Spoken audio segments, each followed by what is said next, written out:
Well, fellas, Chad. Yes. Patrick, Chad. Hey. What episode is this? Season's greeting. This is episode number 99 of Slappercast. Oh. 99. Wait a minute.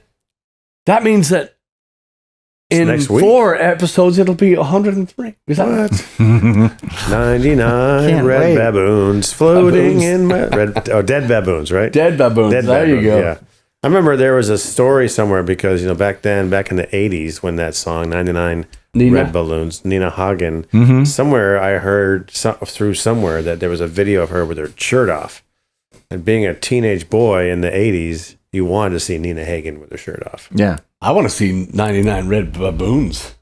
Dead baboons. No, red baboons. Or red baboons. You said well, red they got baboons. the, if you Well, look at I guess they're all red if you back turn end, them around. if you look at the back end of a baboon, it's going to be very red. That's what I said. Like my new red shoes. Yeah. Very nice. Angels want to wear my red shoes. Ah. I bought them. And dance the blues. Here we go. Chad's like, I Chad's like, "Oh, can't. son of a bitch." Can't. Well, what's happening? It's Christmas week. We are recording the show early. It actually is Tuesday, the day that the episode with Ash Soan came out. Yep. Which, by the way, if you haven't seen that yet, you got to see it. I think What a monster. Yeah. What episode is that? 98? That's 98, yeah. You just did the math? Wow. I can count. Wow. Yeah, sorry. I mean, but Ash is a fantastic player, fantastic person. I mean, and just one, I always talk about, my time, my good friend Doug Stanhope, because that's really the only famous person I've ever met. No, but seriously, it's just every story he has is Van Morrison, Sinead O'Connor, Kirsty MacColl. I mean, on and on and on and on and on. All these people are just, God, I mean, what a beast. And then you hear him play and you're like, oh my God, I love him. Yeah. But just me asking him about Rick Wakeman, which was an interesting enough thing, led into all this other stuff too. I watched that too. I watched his show in Cuba. Mm-hmm. Yeah. It was a while. Oh, yeah, and they need to turn all the comments off on all the fucking videos. It's horrendous to see. These I guess they're called armchair quarterbacks. Is that what you call the people that the spectators? The spectators with big mouths. Mm-hmm. They do that, and these people just got way too much time on their hands, to go in and critique all the stuff, and just go through the band. And, that's just. I understand it. However, the performance, and that was his first show. Oh, that's right. Yeah, remember? Yeah. Okay, I gotta check it out now. Yeah. I haven't had time to check it out. His first show, and he has to do a drum solo, and he's telling us how he's freaked out about having to play a drum solo that's as long as longer than a cup of tea, because he had to have it sit down. Note to self: never join an English band. I found that I put the timestamp for that moment where he does the drums just about halfway through the show. But it doesn't look like, of course, professional. It's not going to. But I was kind of listening to the story. I said, "Oh, we're going to be, we're going to see the back of this." No, you're not. No, you're not. No, you're gonna, you don't know. Yeah, he's just such a great, like we're talking about, so good at improv that he loves doing that, just like you do. Mm. Yeah, you can see he's got a look of concentration on it, but it's like you could tell he's in total control of where he was and what he was doing in that moment. But I went and watched the Zildjian thing again after his description of that moment, when he's like, like, I don't know what I'm doing. Kaplaku. It's so beautiful at that moment. Well, it's funny that he discussed like thinking that through, like, yeah. What am I going to do here? Yeah. Kind of a thing. And I could do this, I could do that. Then we got to the point he just did that, and it was just way better than I would rather hear that and watch that than hear anybody play a barrage of notes through that break. It's just like it was the coolest, hippest thing, and Patrick's description of it, the way he felt and the way he'd seen the audience react. That's how you're supposed to feel when you see that. Yes. Something like that happen. You're supposed to be like, holy shit, that was awesome. Yes. Yeah. And then, to stop us now from reliving that whole, doing an episode on just regurgitating that episode, it's if you haven't watched it, like Chad said, just go back one episode, have a look. I think you'll be extremely entertained. Yeah. And speaking of entertaining, our good friend June Narnia has arrived back on the scene. Not only has she sent me Look at that home a wrecker. wonderful T-shirt with the sleeves already removed, but she also called me begging last week, begging to come on Slappercast with Blaggards. Did she? Yes, Really? begging. I mean, I can't tell if that's true or not. you're not supposed to. Oh, Yeah. guess we'll have to find out. Yeah, but Suspense just is I killing mean, me. tears.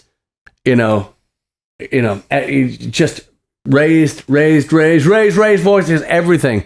What can I do? What can I? So it started off with a nice T-shirt, and Kind of an offering. yeah, just you know. So anyway, all these and again, if you're a new viewer to Slappercast, welcome. If you're an old one, welcome. But if you've remembered, throughout the thing, we've talked about June Narnia from it's not Oklahoma. What is it? Omaha, Oklahoma. Omahaklamoma. Yes. Yeah. And June has been. I've been a fan of June's for so many years, and anyway, so she sent me a lovely. I think the greatest Christmas T-shirt ever made. Also, we want to thank Ellen and Brian Reeves in College Station, Texas. Snacks. Fa la la. Wait. Yeah. What? La, la, la, la, No. It's just fa la la. And we want to thank everybody for watching and sharing and commenting on our video, which I'm glad we didn't turn the comments off on that. So I'm I great. thank Bob Mills coming. It's for his coming. Christmas card. Oh, yeah. I'm jumping in. Bob's an avid viewer, friend of mine, went to high school with, grew up with up in New Hampshire. New Hampshire, and sent us a Christmas card. So that was fun. Thank you, Bob. And Bob's also been responsible for, I want to say 10, maybe 15 Slappercasts. Probably Close know, to the East, yeah. So, chiming in with some Yeah, good some great questions, and some good questions. thoughts. Yeah. and June Narnia has also asked questions too, but they've been way too explicit. We just couldn't put them on air, but that's okay. We certainly appreciate you, June. You know who you are. So, yeah, and Brian and Ellen, thank you for that. That was lovely. They said, fa la la, that reminds me of you guys. I got a parcel this morning. So good timing. But yeah, we were talking about our Christmas song, Every Day is Christmas, and also Fairytale of New York, and the response has been exceptional. Mm-hmm. I've had more people tell me that I point at Eric because Leslie is tightly connected, if you know what I mean, to Eric. But I've had more people say her voice, her singing, her performance on that was outstanding, exceptional, beyond what they expected. So that was great, because Very nice to hear. that's how that record dies, is a poor, secondary performance. Like our, second Or your comments get the duet. turned off on YouTube because the performance is so poor. John Bon Jovi. Yes. I tell you that. You know that? You put it in a text. Oh, the comments on his video have been turned off. Oh, that's right. Yeah, because it sucks so badly. Yeah. Yeah, and if you haven't seen John Bon Jovi's Fairytale of New York, you can't see it, but you can hear it. It's on YouTube, and it's that was the first time I've ever seen on a somebody with that many subscribers or listeners or whatever, viewers or whatever it is, the likes and the dislikes were way out of proportion. Yeah. As far as fans go, but. Yeah. Did they turn likes off too? I don't remember. I have to take a look. They probably at it should have. Yeah. Next time we get a chance to look at it, but Oof. Yeah. What did Steve Lillywhite say? I know it was Waste of time. but something. yeah, it was the first part that was the second part. It was I could look it up. unnecessary. Yes. Unnecessary and Yes. a waste of time. They said. Oh, shot through their heart. Yeah. Ow. Steve Lillywhite, who produced the Pogues original. For those who don't know. Yes. The one comment that actually made me physically laugh was something like, he's trying to sound like Darby O'Gill, but he comes off as Seamus McFucknuts. I was just like, oh, that makes me funny. Yeah. And again, you know, without completely trying to bury the guy, you know, which the annoying thing is that he's extremely generous. He's such a he's what everybody with that amount of money should be, is just so generous and such a big heart. You know, just just doesn't give him the right to fuck up that song. Yeah. Well, again, we're very conscious of that song, and again, I've probably spoken ad nauseum now of. I mean, just it's a song that means a lot to so many, and if you do it wrong, you know, again, we really did. We thought about this song for a long time before actually doing it, and I've seen the I've seen the people that have ruined it and done good jobs of it and blah blah blah. And I wanted to do a little bit more of our style, you know, which I think we accomplished. Yeah. But again, with somebody like John Bon Jovi, I could see how it would be, and it would be enticing to think it's such a lovely melody, and it's such a the song is so poignant, you know, for this time of the calendar, you know, and so I understand why you would want to do it, but you gotta have, and everybody that I've talked to has said, doesn't he have people that say no, you know, don't you? You know what I mean? Because we've had that. I guess we learned every day is Christmas at the same time. I showed you guys in the studio. We played it and recorded it that day, and there was, you know, things that we tried to do a second, you know, but we all can go, nah, that's not working. Yeah. And it's, you know, so you just wonder.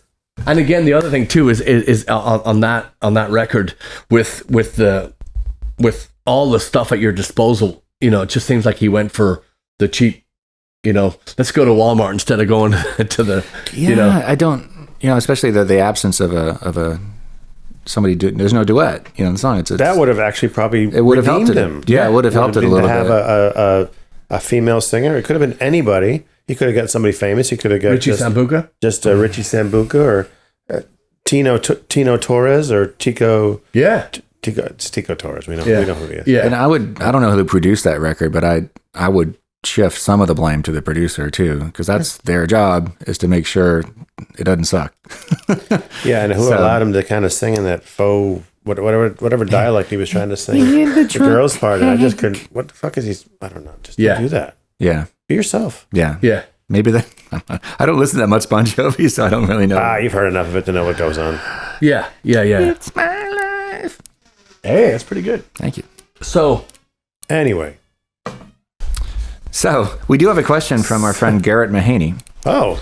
Last week. Garrett, isn't that Nikki's husband? It is. I only know Nikki. I don't know Garrett that well. Well, it's better to know Nikki than know. Let me pull this up real quick. It's a holiday. You got to behave yourself. No, I love Garrett. I love Garrett and Nikki. They came to Ireland with us. Nice. And they have two adorable young sons, and they're just wonderful people. And they moved to Dallas, so they lost a little bit of some cred. Yeah. What's the question, Chad? He's coming to it. He's good.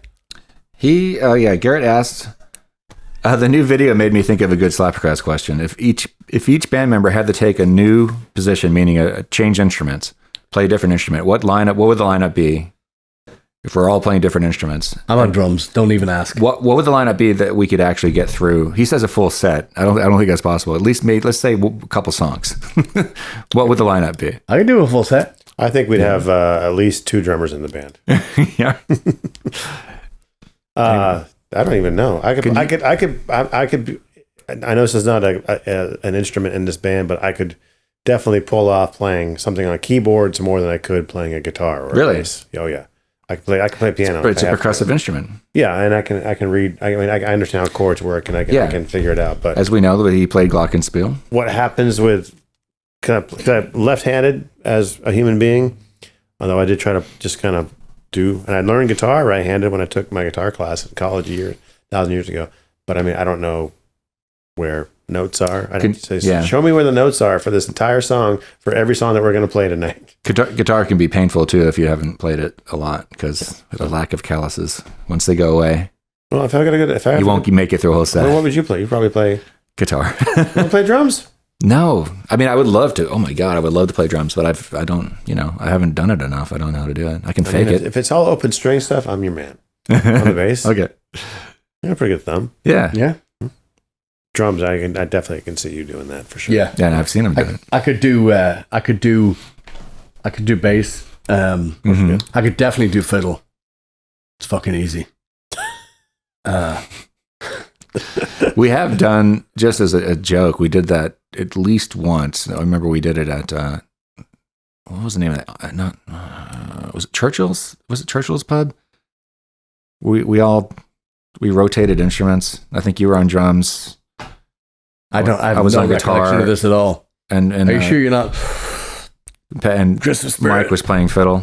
Oh, God. It was Who? just, Mike was on the fiddle for one song, and maybe it wasn't a whole song. Maybe we might have just made some noise as a joke, and then went back to our instruments. Yeah, that was probably the change, Chad. This was a long time ago. Yeah. It was a whole nother lineup. But anyway, we used to. I mean, Patrick and I used to switch guitar and bass all the time. That's how we used to do Psycho Killer back in the day. Well, that makes sense because you both can play those instruments. But yeah. I've dedicated myself to just so much drummy, percussion-y stuff that I can play a G chord on the guitar. Yes, you can. That's all I can do. You know your G's. But we Can't even do it. we've talked at length about, and again ad nauseum, we've talked about drummers that should not have taken the front of the stage. Dave Grohl, Phil Collins. Oh yeah. Well, Phil Collins isn't really a drummer. Glenn.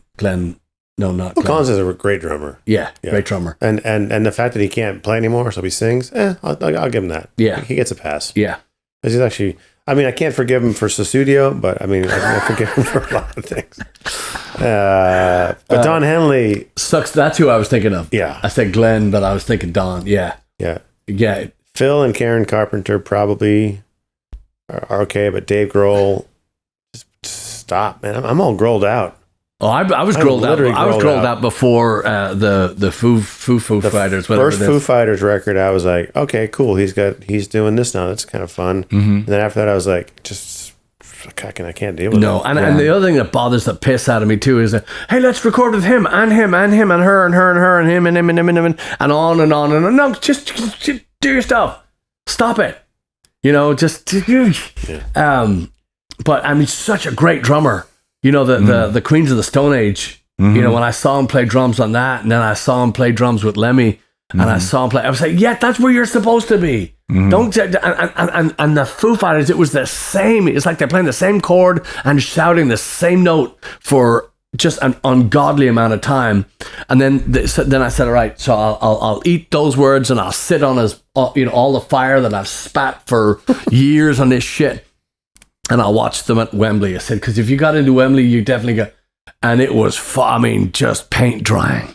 Fuck me, just shoot me in the fucking eye. Really? Yeah, it was so bad. It was so fucking... what's your drummer's name? Taylor Hawkins. Taylor. What a beast. Oh, yeah. Put him in the front. Mm-hmm. Well, yeah, the problem is you have two really great drummers in that band, and only one of them plays drums. Yeah. Yeah. Yeah. That was, a totally different kind of band, but that was kind of cool while he still could do it, for Genesis fans, that Phil, when he had a moment, because they had so many long instrumental parts, he would go back and they both play at the same time. There's a great thing. There's this tour. This is from 1,000 years ago. And it's actually a Phil Collins tour, and the stage was like a circus tent, and it opened up, and the circus tent opened up, and the band was back there. Mm-hmm. This is probably 92-ish, around that era, and he did this drum duet with Chester Thompson that was so melodic. They were amazing. So rhythmically driving, so fucking good. It was just like, oh, that's right.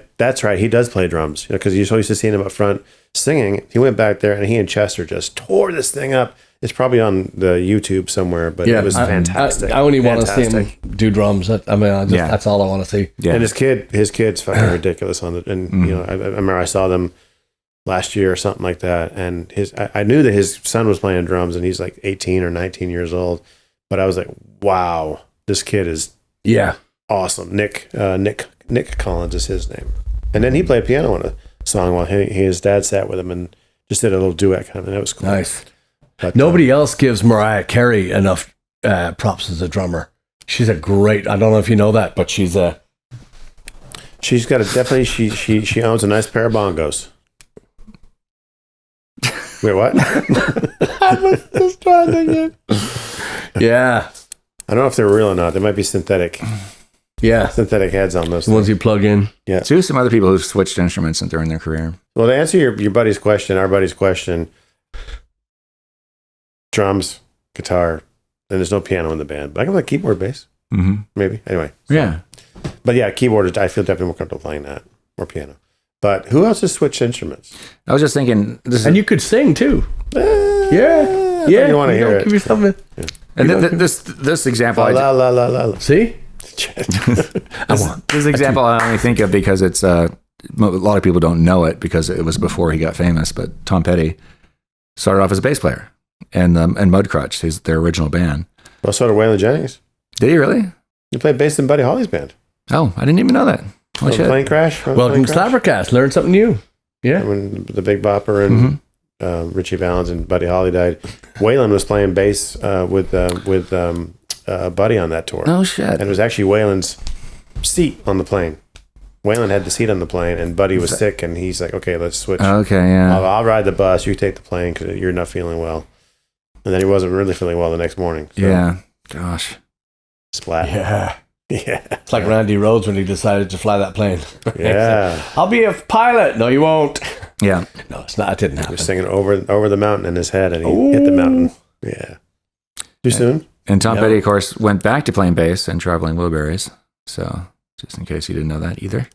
See, it's, for me though, I don't think guitar and bass is too much of a No. too much of a leap. It's not. It's I mean, not, obviously not the a stretch. strings are whatever. There's some different techniques and stuff like that, but I mean, it's like Matthew Sweet played bass on half of his records.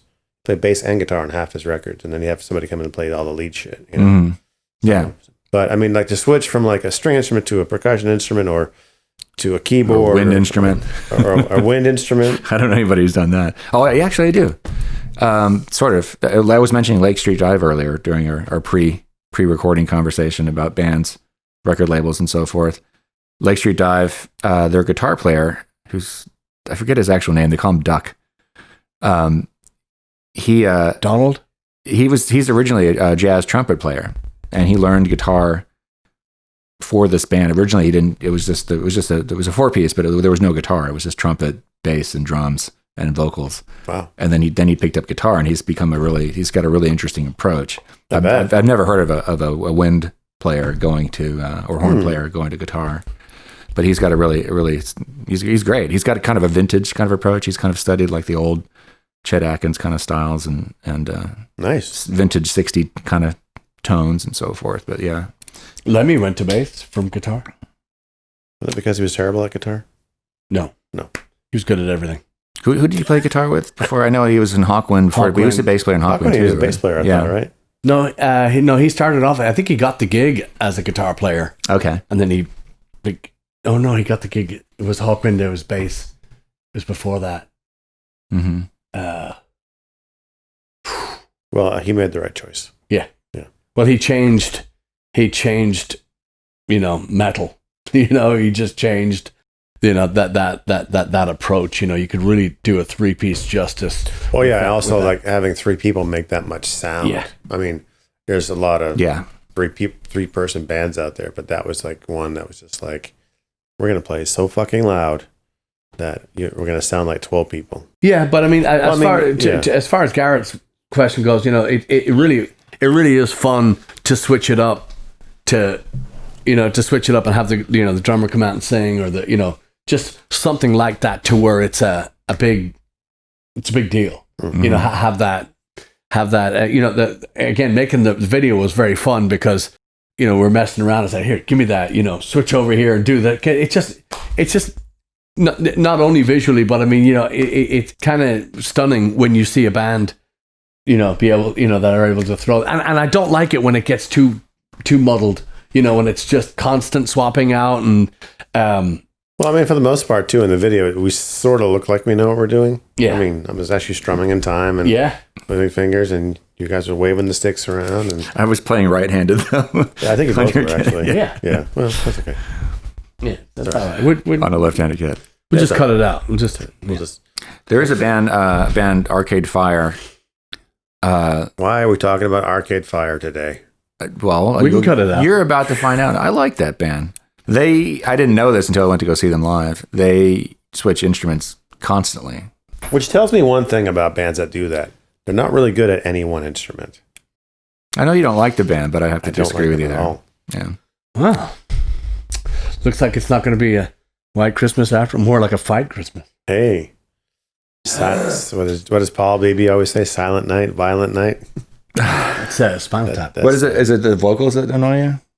It's just, I mean, I just don't like that. The songs and you know. I don't know anything about them. I just know the name. Yeah. Well, I played you a couple of their songs. They have that one song where it's very clearly a tribute to Bruce Springsteen. I hate it. No, you liked it when I played it to you. I just want to hate something, Chad. Let me hate it. Let me hate it. Stuff? There's really only two of the records I listen to. I get very even bands that I like, I get extremely finicky with. They won Best New Artist of the Year, whatever year that was, a couple of years ago. It was a little late. It was 2 years ago. I said, whatever year that was. How many years ago? I think it was 02, 03 when they first broke. Then they got a really big boost when David Bowie he didn't discover them, but he was enamored with them. They did a show together somewhere. Yeah, or maybe they won Best Album of the Year or something like that. And then they were like, they showed up on a Dumbo soundtrack. Oh, what's their big hit? What would we know them for? Do they have a hit? There's a song called Suburbs, which is on the album of the same name, which is kind of it's been described as kind of a Neil Young kind of tribute, but it doesn't sound. The only thing that sounds like Neil Young is the piano on it, which is kind of like After the Gold Rush or something. But every song that they have, they're one of those bands that kind of shifts gears a lot. But I'm trying to remember the lead singer's name. He's got a very kind of high, waily voice, which I understand that some people probably don't. Might not be to everybody's taste, but I think they're amazing songwriters. They're like Dexy's Midnight Runners if they were like from like 2000. That hurts. Like they all look like they all look like they're homeless. They all shop at Goodwill. Yeah.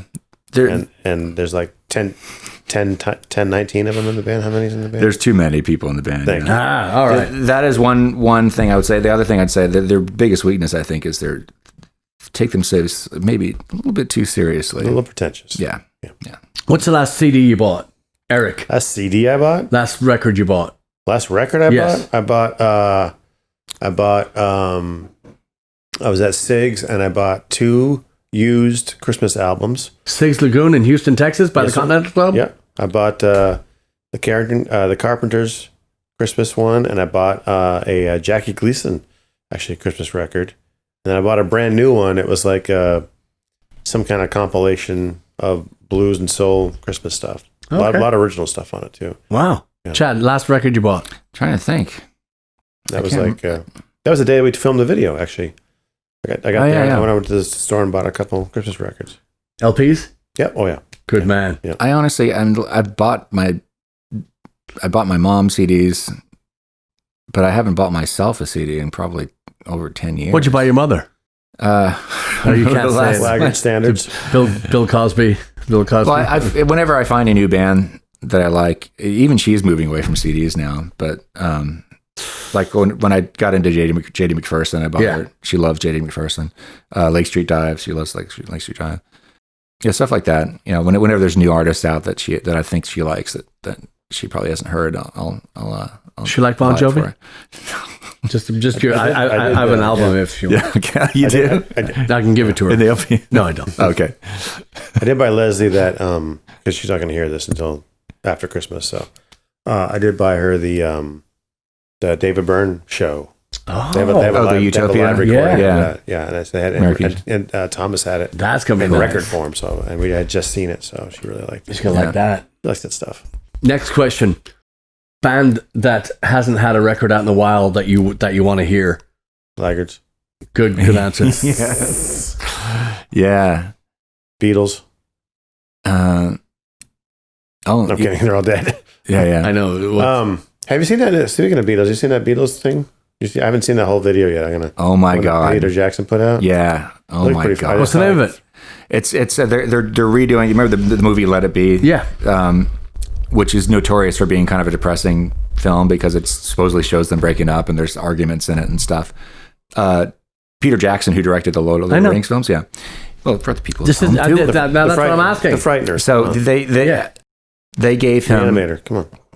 They gave him the keys to the kingdom, and he went and got all this. There's hours and upon hours of 56 hours. Yeah, of there's a ridiculous amount of, but most of it. It's like a Slappercast episode.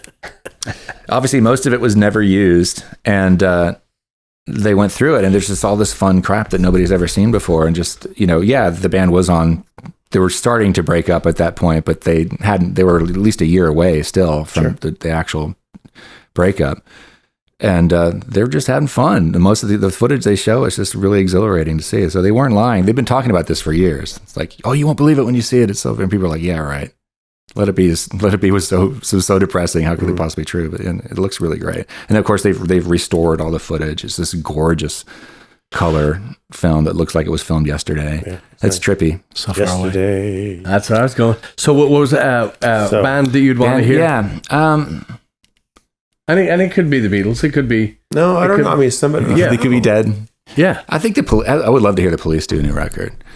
Actually, and to my first question, lastly, I bought the Ghost in the Machine, and a new. I think it's a new Eddie Vedder record, and I bought another live Motorhead, and Neil Diamond record the other day. And I got to tell you, oh my God, Eddie Vedder. I never thought I would like Pearl Jam, and I was wrong. I like Pearl Jam. Never owned a lot of their stuff, but I saw his solo record and I bought it. I said, guy can write a song. That guy can sing. That guy can. Oh my God, goosebumps! Just really, but, yeah. Huh. He's one of those guys. I've never really listened to that was my thing. But I'm in Cactus Records, and I spend just hours up and down just stacks of records, and that's a record that must be listened to. But the Police, the Ghost in the Machine. Oh my God! Oh my God! Yeah. I just forgot. Because I haven't had that in years. Haven't had that record in years. And was it just a regular, or is it like an expanded version kind of thing, or just the regular? Yeah. Is there an expanded version? I don't know. There should be. Could be. I don't even know if I've ever heard a Police bonus track. Speaking of, I'd like to hear a new XTC record. That would be nice. Oh wow! I just thought of them. It's a band I do not think of.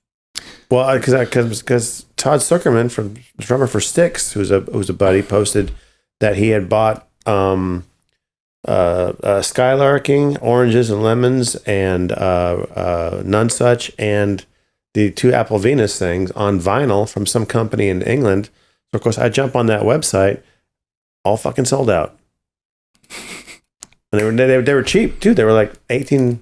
I mean, €18. So it was like $23, $25. Yeah. I was like, I should buy the whole thing. And they're like, sold out. I'll completely remastered all 9 yards. So yeah. Oh well. But I don't even know what is Andy up to these days. I wonder. He and Robin Hitchcock did a little EP together recently that they worked on. Apparently, there was something they're working on in their free time for years. My good buddy Robin Hitchcock, who I performed with. You did? That's right. Yeah, at the Continental in Austin. At the oldie show, yeah. Yeah. I mean, he's so good. I was talking with Patrick about this the other day, that he and his girlfriend Emma Swift. I keep forgetting his girlfriend's name. I think it's Mariah Carey. Yeah, but their Patreon game, as I was telling him, is like really strong. They'd have a really solid strategy for their Patreon content. But yeah. Anyway, there was something else I was speaking of Patreon. We need to, and I think we've decided that our Patreon, which we're eternally grateful to all of you, but our Patreon crew are going to get our record as a download very, very soon. As soon as possible. Yeah, we're trying to push that, but we're not going. The release date for everybody else is going to be pushed down the road a little bit.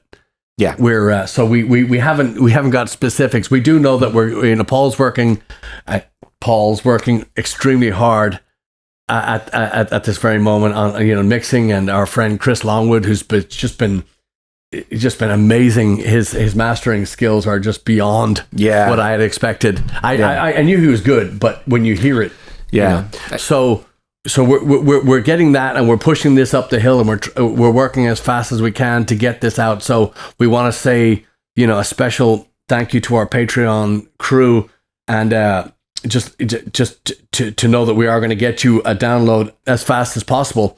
Also, so we're working on right now what we were working on today before Slappercast 99 started to hit the tapes. So we're working on trying to get that release date and put something special together. So we probably get it before you get vaccinated. Yeah. Probably. I was just listening. I mean, obviously, I listened to the mix a lot when Chris first sent us the master. But the more it's one of those things more I listen to it, because I listen to it different. What mix? The mix first. Sorry, I'm jumping ahead. Every Day is Christmas Since You're Gone, our latest single. I listened to it in my car. I listened to my little Bluetooth Wonder Boom speaker. I've listened to it in my earbuds on my computer. On your donkey going to Bethlehem? Yeah, or just playing out on my phone. And I was sitting up in bed, checking to make sure that you could add song. I forget exactly what I was doing. I was checking promotions or checking stats or something, and the song started playing, and I was like, man, this sounds really fucking good. It's just in my earbuds. It sounds so warm and just rich. I like a nice warm sound on a song. I don't like it to sound like digitally brittle and stuff like that. Yeah. So, and it does sound like that. It does sound rounded. It's got a nice round tone. It really does. Yeah, and it's nice because we all have input. I like that when we got the first mix from Paul, you chimed in, and then we were able to come back with the thing, and then Paul immediately was able to balance that out and give it to Chris. It's just nice that we don't have okay, yeah, sounds good. Everybody had and it wasn't just hey drums or hey bass is great. It wasn't that. Although it kind of was for me, but yeah. Well, no, but that's not it. That's not done out of ego. That's done out of love for the sound of the song and the sound of the band, because I think the sound of the band is a little bit different. Yeah, but like we said to our good friend Ash Soan, we said the band, the drummer is that's your ride. You're riding on that. Don't Yeah. Can I tell you something about I wish Every Day is Christmas Since You're Gone from my buddy Mark Riddell, our friend Mark Riddell, who I've been playing with all this last couple of weeks. He said, and I quote, "Did Paul mix this?" And I said, "Yeah, we did it at Paul's studio, and we had the guy Christopher Longwood mastered it." He's like, "This is the best thing I've heard him do." And Mark's worked with Paul for a number of years. That's shocking. I didn't know that. Well, that's news. Yeah. It's a new thing for Slappercast. Breaking here on Slappercast 99. Wow. And Mark's, sorry. Yeah. And Mark's recorded and played with everybody, and he's been in a bunch of studios, and he's like, "This is the best thing I've heard Paul." That's what I was going to say about Mark, is not only is he he obviously a great ear, but he's a beast as far as just one of the most sought after bass players in Houston and Austin too. I mean, he's played with all those. I mean, just another resume. Who was rascal? I first remember meeting him when he and Matt Johnson came to see us at Fido. I'm trying to remember who there was. Was it Stinson? Was it Mike Stinson they were there with? Yes. Because I think they're playing Antones or something, or they just came over in a break. I think Mark Scott must have, because that's why I remember this, because there's some shots of them in the audience going as they're watching us play, and then they ran off back to wherever they were playing. So I have to see if I can dig up those photos. Anyway. Yeah. So that was he really was nice. very much praised the sound of the recording. So yeah, that's great. But again, not just letting it lie, because it did sound good, but it was nice that we put a little input in it, send it back, got it back, get back what you want, back versus because Paul's another highly sought after engineer. When you when you want something done right, you know, you got to go get a professional. And he works with a lot of people. So he's just going to send you, you know, what, you know, as best as he can get close. You know, he doesn't know every, you know, single, you know, molecule of every piece that's going to come through. So you give him a little direction, and man, and he understands. Yeah. He understands the color of music, the space that's needed, the textures that are you know, that really fortunate to have all these people on there.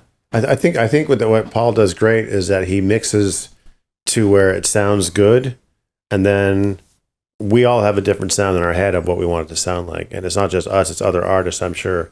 And like you just said, you say no, and we showed him that Black Sabbath song, like looking for more of this kind of sound. And then he was like, oh, okay, I get it. I hear what you're looking for.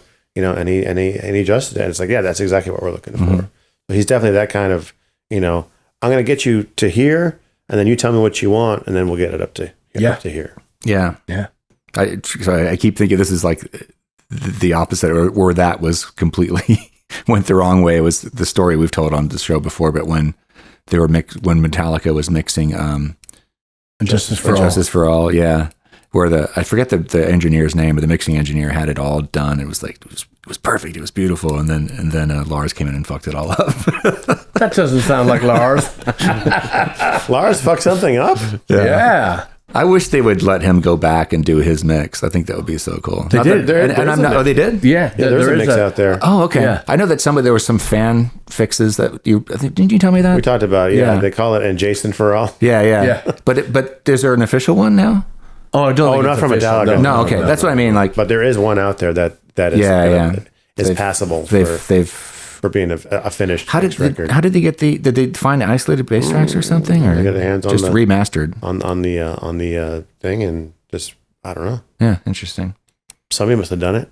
And I'm not even a fan of that band or that record. That story is legend now as being, you know. I liked the record because it was just nice to see a band take the 3-minute, 4-minute, 5-minute hit and turn it into it kind of turned it into a storyline nearly. You know, there was big epic parts, and it just seemed like they were, you know, I only liked it because it just seemed like they were trying to do math problems and a rock song at the same time. But there was pieces in it where there was nice, and I was a big fan of Jason Newsted. I've seen him many times, and great performer. And so the part I liked about the record, I knew what they were going. The part I didn't like, obviously, was they took the second best player out of the record. You know, shit on them. So yeah, how many records have you bought where they were remixed? And you've bought them because they were remixed? Oh, never because they were remixed, just because I hadn't got them anymore and the remix was there. You know, I never went in search of. Have you ever picked up a record that you'd previously owned that was remixed and you were like, what the hell happened? Like, this is wrong. No, not that I can, not off the top of my head. I guess it depends on the has that ever happened to you? Like, you hear Rick's mix, like, oh, they screwed it up. No, I bought, I did buy Pet Sounds. I bought the stereo mix, and I told some friends about, oh, no, the mono mix is way better. I'm just like, okay, yeah, that's fair. That's a fair argument, I guess, but I just, I don't give a shit. It bugs me, and this maybe is because I do mix, but it's something I've noticed really early on. Like the very first time I ever knew what the difference between mono and stereo was is when I discovered Sgt. Pepper being my favorite record growing up. I had a mono copy of it. I didn't know it was mono until I went out and bought a new copy of it in the mid 80s, because that's by that point, the only version you could buy in stores was stereo. Yeah. And there were huge differences. Maybe not everybody would notice it. I certainly noticed it. Huge differences between mono and stereo mixes back then, because they were completely different. And nothing was automated back then. It was all by hand. So there's going to be differences anyway. But that sort of thing. But I've gotten remixes recently of there was a remix of Quadrophenia, which I think they've now... A remix or a remaster? A remix. They've done both. But there was a remix that came out, and I think that Pete Townsend oversaw, that came out a while back. And it sounds good, But it's the thing that annoys me is when they go back and they take things out that I loved and they're not there anymore. Like there's this song on Quadrophenia called "Dirty Jobs" or something like that, where there's the sound of a sea lion that comes up at one point, like nice. And I got so used to hearing that, I guess it bugged the hell out of Pete. So it's not there, and I'm like, damn it. Yeah, that's and for a while. Like, I don't like that. Yeah, when they change stuff, it's like when George Lucas went and fucked up the first 3 Star Wars. Exactly. Yeah, all that it's very much like superfluous nonsense. It's just like, what the fuck are you doing? As long as because on streaming, that's its point. I think maybe that was the only version of Quadrophenia that was on Apple Music at the time, and I was like, shit, I had to go dig out my CD just so I could put the copy up that I liked. Yeah. But it's different when like there's all Beatles remixes coming out now, and those are secondary to. They're never going to replace the original stuff. They've been remastered, but they're not going to have the new mixes be the new version of that type of thing. That's fine. I mean, if you want to do that, just fucking re-record the whole thing. Well, lazy bastards. I mean, sometimes, honestly, so harsh. There are remixes where I think are really a lot of fun. Tony Visconti has gone back and he's in the process of remixing just for fun, just for the discovery aspect of it. Probably everything he's done with Bowie. Wow. I think Cheap Trick did they did like the Steve Albini sessions or whatever. You heard those? I haven't heard them, but I've heard. Holy smokes! Yeah. The what? The Steve Albini sessions. It's like he's a producer. Yeah. And I think they went in. I think they re-recorded some of their hits, and it's just like everything's turned up, and it sounds fucking great. I mean, it's just like it's fucking loud and it's aggressive. I love it. Sounds like it's you hear their original hits on the records, and they're very tame. Mm-hmm. They're a rock band, but they're very tame, and these are just like. We're a rock band. Now it's a rock band. Pay attention to us. Yeah. Kind of a so thing. Records right now, off the top of your head, who would you want to? What record would you want remixed right now? Remixed? Yeah, a record.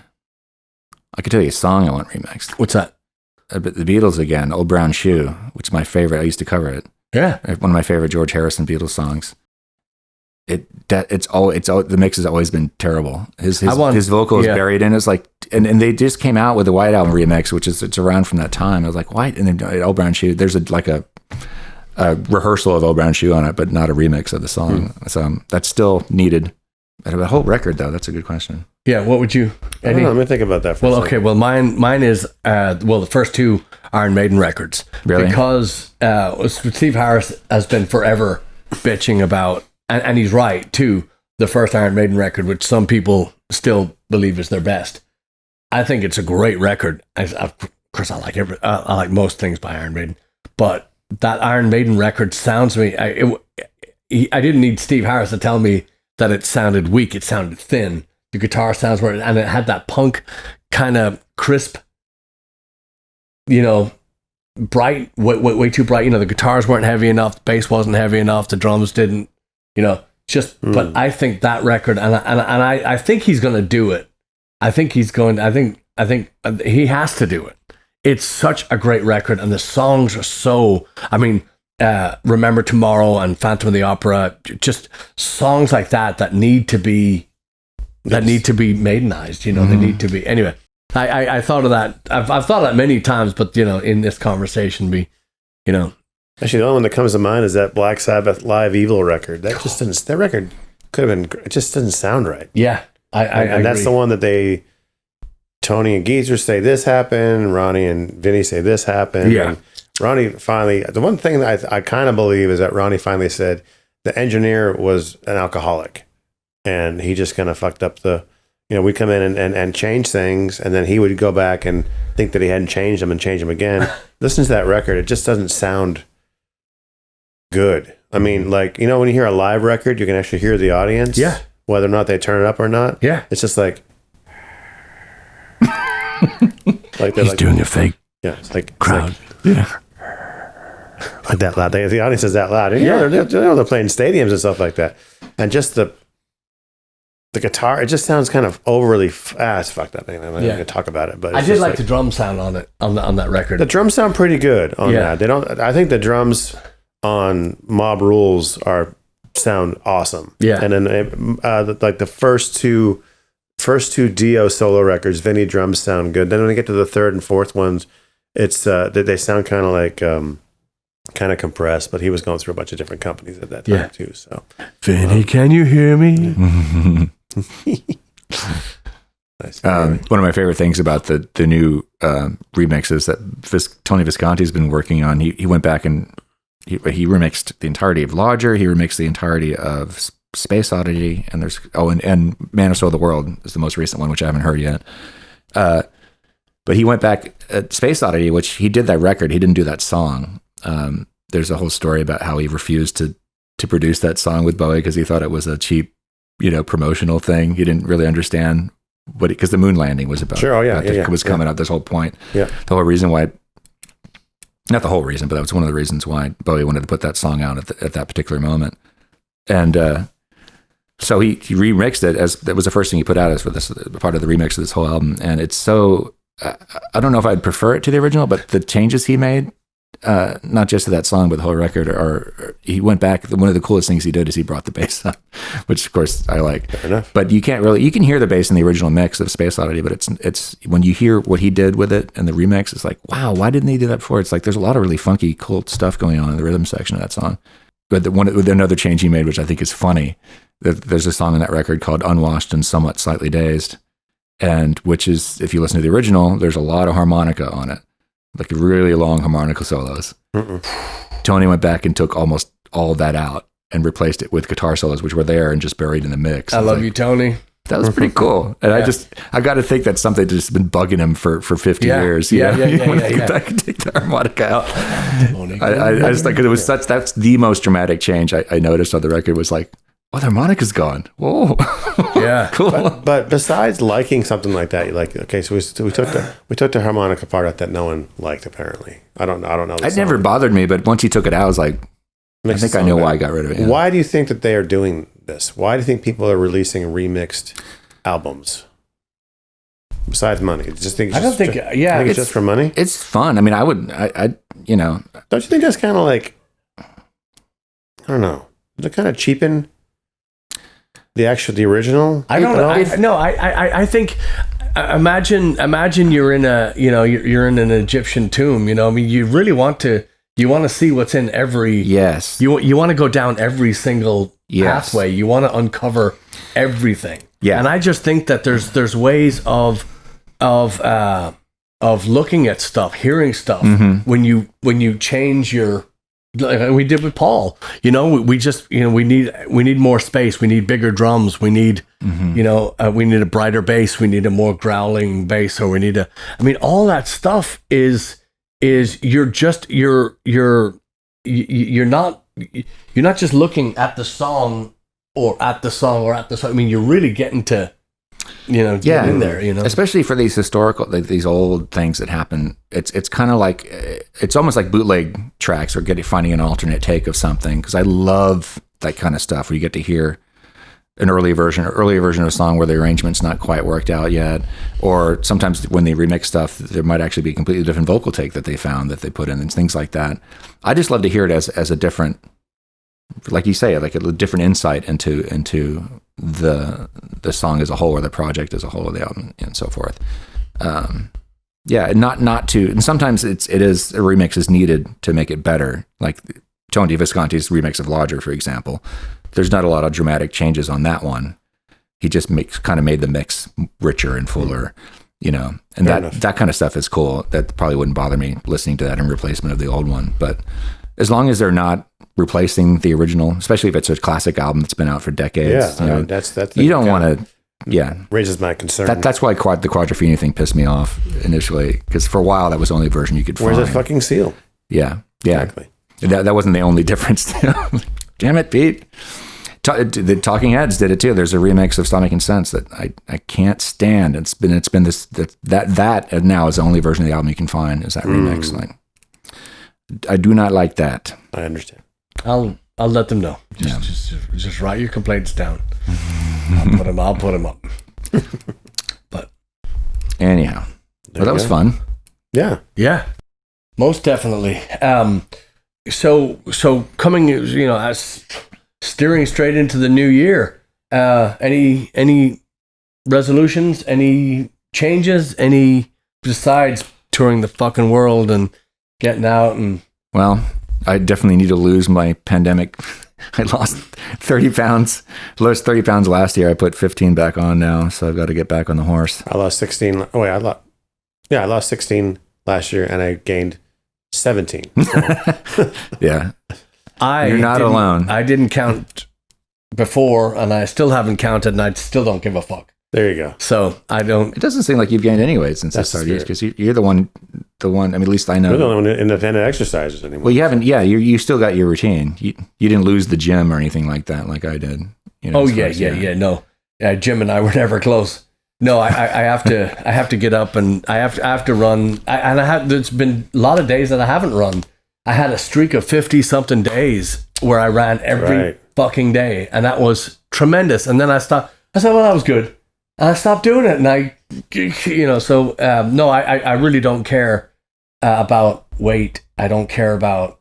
I love to exercise. I said to Ash, my friend Ash Soan, Good friend. I said to Ash, Ash Soan. I would, my good friend.